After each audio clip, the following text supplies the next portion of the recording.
खुलते ही अजय ने अपनी पत्नी रमा के गालों पर जोरदार 2 थप्पड़ मारा। अचानक पड़े थप्पड़ से रमा जमीन पर नीचे गिर गई। ये देखकर पास रमा की 2 साल की बेटी उसे पकड़कर रोने लगी। रमा ने गालों पर हाथ रखते हुए कहा, अजय ऐसा क्या किया मैंने? फिर अजय ने दांत पीसते हुए गुस्से में कहा, रमा तुम्हें मैंने मना किया था ना कि तुम पार्टी में किसी के सामने अपना मुंह नहीं खोलोगी, किसी से भी बात नहीं करोगी। जाहिर गवार कहीं कि जरा भी शर्म नहीं आती तुम्हें। अचानक पड़े थप्पड़ से रमा शक पका गई थी। उसकी आंखों में आंसू आ गए थे। उसे समझ नहीं आ रहा था आखिर गलती क्या हुई। रोते हुए कांपती आवाज़ में उसने दोबारा कहा, लेकिन मैंने किया क्या? अजय ने गुस्से में तमतमाते हुए कहा, अच्छा किया क्या? क्यों? कहा कि मुझे अंग्रेजी में आपकी बात समझ नहीं आई, आप हिंदी में पूछिए तो मैं आपको बता सकती हूँ। तब रमा को ध्यान आया कि उसने अजय के साथ ही अफसर की पत्नी के साथ हिंदी में बात की थी, क्योंकि रमा को अंग्रेजी बोलने नहीं आती थी। गांव के कॉलेज से बीए पास रमा की शादी उसके बड़े पापा ने अपने नज़दीकी मित्र बेटे अजय से करा दी, जो एक सरकारी अफसर था। रमा के पिता एक किसान थे और माँ एक सामान्य गृहिणी। रमा अपने माता पिता की इकलौती संतान थी। अजय के घर वाले भी मोटे दहेज की लालच में आकर शादी के लिए तैयार हो गए। रंग रूप और गुण से सुंदर रमा बहुत ही व्यवहारिक और सामाजिक स्त्री थी। इसके विपरीत अजय व्यवहारहीन और अहंकारी व्यक्तित्व का पुरुष था। उसे अपने पद और प्रतिष्ठा का इतना अभिमान था कि उसके आगे वो किसी को कुछ नहीं समझता था। खासकर अपनी पत्नी रमा को तो हमेशा से अपने पैर की जूती समझता था। उसके लिए पत्नी का मतलब ही सिर्फ उसकी शारीरिक ज़रूरतों को पूरा करना और घर में दबा कर रखना था। 3 साल की शादी में ऐसा कोई दिन नहीं था जब अजय ने रमा को उसके पढ़ाई और नौकरी पेशा ना होने पर तंज ना कासा हो या उसके साथ हिंसा न की हो। बात बात पर रमा को थप्पड़ मारना तो उसके लिए आम बात थी। रोज़ रोज़ की मारपीट से रमा परेशान हो चुकी थी, लेकिन आज उसने तय किया कि वो अब चुप नहीं रहेगी। उसने खुद को संभालते हुए आंखों से बहते आंसुओं को पोंछते हुए अजय से कहा, हाँ मुझे नहीं आती शर्म इस बात को स्वीकारने में कि मुझे फराटेदार अंग्रेजी बोलनी नहीं आती, लेकिन इस वजह से मेरा कोई वजूद नहीं, इस बात को भी मैं नहीं मानती। रमा के जवाब को सुनकर अजय ने फिर रमा के बालों को खींचते हुए कहा, अच्छा बड़ी जुबान चलने लगी है, कान खोलकर सुन लो। 2 कौड़ी की औकात नहीं है तुम्हारी, न ही तुम्हारा अपना कोई वजूद है।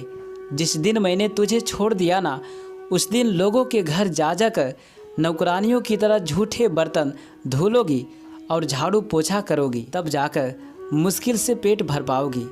लेकिन सम्मान और इज्जत तो भूल ही जाओ, क्योंकि तलाकशुदा स्त्री को समाज में कभी सम्मान नहीं मिलता, समझी, सिवाय तिरस्कार के। तुम मेरी पत्नी हो, एक सरकारी अफसर की पत्नी, इसलिए लोग तुम्हारी इज्जत करते हैं और यही तुम्हारी पहचान है। 2 साल की बेटी को गोद में लेकर रमा ने कहा, ओह तो मैं पिछले 3 सालों से धोखे में थी कि तुम मुझसे प्यार करते हो और एक ना एक दिन तुम मेरे प्यार को समझोगे और मैं तुम्हें अपने प्यार से बदल दूंगी, क्योंकि पति पत्नी मिलकर एक दूसरे के पूरक बनते हैं। लेकिन मैं गलत थी। मुझे क्या पता था कि प्रतिस्पर्धा पति पत्नी में भी होती है। ठीक है अजय, मैं जा रही हूँ हमेशा हमेशा के लिए तुम्हारी ज़िंदगी से।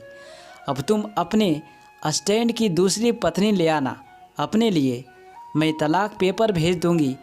कहकर रमा वापस अपने गांव अपने माता पिता के पास चले गई। विकट परिस्थितियों में भी रमा ने कभी हार नहीं मानी। समाज के ताने उलाहने सहती रमा अब सामाजिक कार्यों में जुट गई और अपने दर्द को कलम की सहायता से डायरी के पन्नों में समेटने लगी। लेकिन कहते हैं ना कि सूरज की तेज रोशनी को काले घने बादल भी नहीं ढक सकते, उसी प्रकार रमा की प्रतिभा भी कब तक समाज से छिपी रह सकती थी। रमा को भी प्रसिद्ध मिली पूरे 20 साल बाद। अथक कड़े परिश्रम के बाद आज जब रमा और अजय का आमना सामना हुआ तो पुरानी सारी कड़वी बातें याद आ गई। भीड़ से पूरा सभागृह तालियों से गूंज रहा था। आज रमा की उपलब्धियों के सम्मान में, आज उसे महामहिष राष्ट्रपति के समाज में महिला के सामाजिक सुधार एवं उनके लिए स्वरोजगार पैदा करने के साथ साथ घरेलू हिंसा की शिकार महिलाओं को न्याय दिलाने एवं उनकी शिक्षा के लिए जागृत करने के लिए पुरस्कार मिलना था। हिंदी में सबसे मिलजुल कर बात करती भीड़ में आज अजय भी हाथ बांधे पीछे लाइन में खड़ा हुआ था। नजरें झुकाए अजय को आज समझ में नहीं आ रहा था कि जिसे वो गवार समझता था, दरअसल वो तो बहुमुखी प्रतिभा की धनी थी। रमा आज समाज में प्रसिद्ध लेखिका और समाज सुधारक थी, जिसका सब सम्मान करते थे। आज उसे आगे बढ़कर बधाई देने में भी संकोच हो रहा था। तभी एक पत्रकार आगे बढ़कर रमा से अंग्रेजी में सवाल पूछा। रमा ने आज फिर हाथ जोड़कर कहा, महोदय कृपया अपना प्रश्न हिंदी में पूछे, मुझे अंग्रेजी नहीं आती। तब पत्रकार ने कहा, जी माफ़ी चाहूँगा, मैं अपना सवाल हिंदी में पूछता हूँ। मैडम, आपके मन में सामाजिक सेवा का ख्याल कैसे आया? अपनी सफलता का श्रेय आप किसे देना चाहेंगे?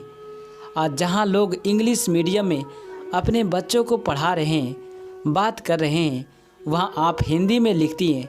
क्या आपको कभी असफलता का डर नहीं लगा? तब रमा ने कहा, जी नहीं, मुझे हिंदी बोलने लिखने में शर्म नहीं आती। और जैसा कि हम सब जानते हैं कि परिस्थितियों से बड़ा गुरु कोई नहीं होता। कठिन परिस्थितियाँ हमें मजबूत बनाती है। इसलिए आज मैं उस व्यक्ति का दिल से आभार व्यक्त करना चाहती हूँ जिसने मुझे अपने जीवन और घर से मुक्त कर मेरे स्वाभिमान को जगाया। वो व्यक्ति मेरे जीवन के ऐसे गुरु हैं जिनके दिए घावों ने मेरे अंदर दबे आत्मविश्वास और आत्मसम्मान को जीवन में नई दिशा एवं कुछ गुजरने के जुनून को जगाया। जिन्होंने मुझे अपने सामाजिक रिश्ते से आज़ाद करके बाहर समाज में आकर सांस लेने का और समाज के लिए कुछ करने का मौका दिया। बेशक आशीर्वाद और साथ मेरे माता पिता का मुझे मिला, लेकिन परिस्थितियों का ठोकर उसी व्यक्ति से मिला। इसलिए मैं उनका आपके माध्यम से धन्यवाद करती हूँ। साथ ही हर महिला पुरुष से कहना चाहूँगी कि हमारी सफलता में हमारी भाषा कभी बाधक नहीं बन सकती। और हिंदी तो हम सभी भारतीय वासियों के लिए दिल की भाषा है। सफलता के लिए बस सच्ची लगन और जुनून की ज़रूरत होती है। थोड़ी देर बाद मौका मिलते ही रमा को अकेला देखकर अजय उसके सामने आकर खड़ा हो गया और उसने कहा, रमा अपनी गुड़िया कैसी है? अब तो बड़ी हो गई होगी। रमा ने कहा, मेरी बेटी बिल्कुल ठीक है और अब पढ़ाई के साथ साथ मेरे ही सामाजिक कार्यों में मेरी मदद करती है। अजय ने कहा, रमा तुम ऐसा क्यों कर रही हो? वो मेरी भी बेटी है, मुझे माफ़ कर दो। मैं तुम्हारी अहमियत नहीं समझ पाया। तुम्हारे जाने के बाद मैंने अपने ही ऑफिस के महिला साथी अफसर से शादी की। 2 बेटे भी हैं, लेकिन मेरी कोई इज्जत नहीं, ना ही मेरी कोई अहमियत है। मेरी पत्नी मुझे बात बात में बदनाम करने और मेरा करियर ख़त्म करने की धमकी देती है और मैं चुपचाप सुनता हूँ, क्योंकि मैं कुछ नहीं कर सकता। चुपचाप खड़ी अजय की बातों को सुनती रमा ने आखिर में हाथ जोड़कर कहा, महोदय मैं असहाय लोगों की मदद करती हूँ, लेकिन आप तो खुद सक्षम है, मैं आपकी कोई सहायता नहीं कर सकती। तभी रमा की बेटी वहाँ आ गई और वो अपनी बेटी के साथ वहाँ से चली गई। अजय आज नज़रें झुकाए चुपचाप सब कुछ सुन रहा था, लेकिन आज कुछ भी कहने की स्थिति में वो बिल्कुल नहीं था और अपनी तिरस्कृत किए रिश्ते को जाते देख रहा था, क्योंकि वो आज मजबूर था और कुछ नहीं कर सकता था। लेकिन रमा आज मजबूत थी। दोस्तों, उम्मीद करता हूँ ये कहानी आप सबको पसंद आया होगा, तो प्लीज़ लाइक, शेयर और कमेंट करना ना भूलें। कहानी का उपदेश सिर्फ